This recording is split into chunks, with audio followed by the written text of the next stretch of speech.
جن کی یہ محفل سجی ہے ان کا نامی اس میں گرامی عبدالقادر، اور آپ سلطان الاولیاء ہیں، سردار الاولیاء ہیں، مادر ذات ولی ہیں، حسنی اور حسینی سید، والدہ ماجدہ کی طرف سے حسینی سید اور والد گرامی کی طرف سے حسنی سید، یعنی آپ کی والدہ ماجدہ کا شجرہ نسب امام علی مقام سیدنا امام حسین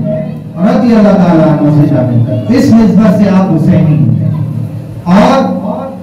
والد گرامی خواجہ موسیٰ صالح دوست جنگی رحمۃ اللہ علیہ، ان کی جانب سے آپ حسنی ہیں، امام علی مقام سیدنا امام حسن سے آپ کا سلسلہ نسب جا ملتا ہے، تو دونوں جہتوں سے آپ سید صاحب ہیں، آپ کے نانا محترم بھی سید صاحب ہیں، ولی کامل، آپ کے دادا بھی ولی کامل، والدہ ماجدہ بھی ولی کاملہ، 18 پارے اور روزانہ 18 پارے آپ تلاوت فرمایا کرتے ہیں۔ تو جب حضور غوث الاعظم کی ولادت باسعادت ہوئی تو یکم رمضان المبارک کا دن تھا، تو آپ نے صبح صادق کے بعد سے مغرب تک اپنی والدہ ماجدہ کا دودھ نوش نہیں فرمایا۔ والدہ بڑی پریشان ہوئی کہ یہ بچہ دودھ نوش کیوں نہیں فرمایا۔ جیسے ہی مغرب کا وقت ہوا آپ نے دودھ نوش فرمایا،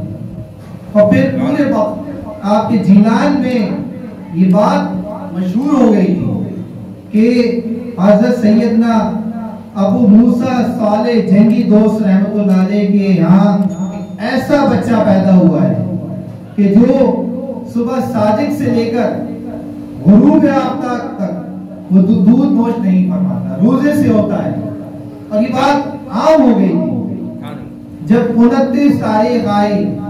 ماہ رمضان المبارک کی تو موسم ابر آلود تھا، آج کا دور نہیں تھا ٹیکنالوجی کا کہ تمام ٹیکنالوجی کو استعمال کر کر چاند کی جو ہے وہ رویت کا پتہ کیا جا سکے، تو وہ پرانا دور تھا۔ ابر آلود کی وجہ سے لوگ مخمصے میں تھے کہ آیا کل کا روزہ ہے یا عید ہے، سب پریشان۔ تو ان میں سے کسی نے کہا کہ فلاں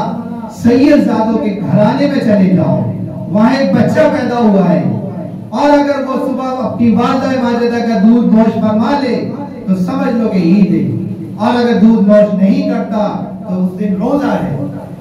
تو آپ دیکھیں کہ بچپن سے بڑے بڑے مسائل آپ نے حل فرمائے کہ آپ نہ صرف یہ تمام معاملات، بلکہ جب آپ سے کسی نے پوچھا کہ حضرت شیخ عبدالقادر کب آپ کو پتا چلا کہ آپ اللہ کے ولی ہیں، سردار الاولیاء ہیں، تو آپ نے فرمایا کہ کم و بیش 10 سال کی میری عمر تو میں مدرسے جا رہا تھا، تو مدرسے جاتے ہوئے راستے میں میرے کانوں میں آوازیں آتی تھی کہ کوئی ندا لگاتا تھا، میرے آگے چلتا تھا کہ راستہ چھوڑ دو، ہٹ جاؤ۔ اور جب میں مدرسے جاتا تھا تو تب بھی یہی آوازیں آتی تھی کہ اللہ کا ولی آ رہا ہے، اس کے لیے راستہ کشادہ کر دو، جگہ کشادہ کر دو۔ اس لمحے آپ کو پتا چلا کہ اللہ تعالیٰ نے کسی مقصد خاص کے تحت آپ کو پیدا فرمایا ہے۔ حضور غوث الاعظم کہ جہاں ہم 11ویں کرتے ہیں، ان کی کرامات سنتے ہیں،